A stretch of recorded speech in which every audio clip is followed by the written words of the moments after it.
ఎంత అల్పుడునో నాకు ఒక్కసారి చెప్పయ్యా, ఒక్కసారి నేను ఎలాంటి వాడినో నీ దృష్టికి, మనుషుల దృష్టికి కాదు. మనుషుల దృష్టికి నేను రాజుని, నేను గొప్పోడిని, పెద్దోడిని, ఆస్తున్నోడిని, బలవంతుడిని, సైన్యం ఉందన వెనకతలా. నీ దృష్టికి నేను ఎలాంటి వాడిని, నేను ఎంత అల్పుడినో, నాకు ఎంత చిన్నవాడినో, ఎంత తక్కువ వాడినో నాకు చూపించి. అసలు నా హృదయం విరిగి నలిగి ఉంది. అలా చూపించినప్పుడు ఏమవుతామంటే మనం తెలుసుకోవాలి.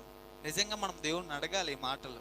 నేను ఎంత అల్పుడినో నాకు చెప్పు, నేను ఎంత తక్కువగా వాడినో నాకు చెప్పు. నేనేదో అనుకుంటున్నానో, అందరూ నన్ను పొగుడుతున్నారని, అందరూ నన్ను మంచివాడు అంటున్నారని, అందరికంటే నా దగ్గర ఎక్కువ డబ్బులు ఉన్నాయని, అందరికంటే నా దగ్గర ఎక్కువ ఆస్తి ఉందని, అందరికంటే నేను అందంగా ఉన్నానని, అందరికంటే నేను బలాఢ్యుడిగా ఉన్నానని నేనేదో అనుకుంటున్నాను. ఓ దేవా, నువ్వు ఒక్కసారి నేను ఎంతటి వాడినో నాకు చెప్పు, నా ఆయుష్కాలం చెప్పు ఒకసారి.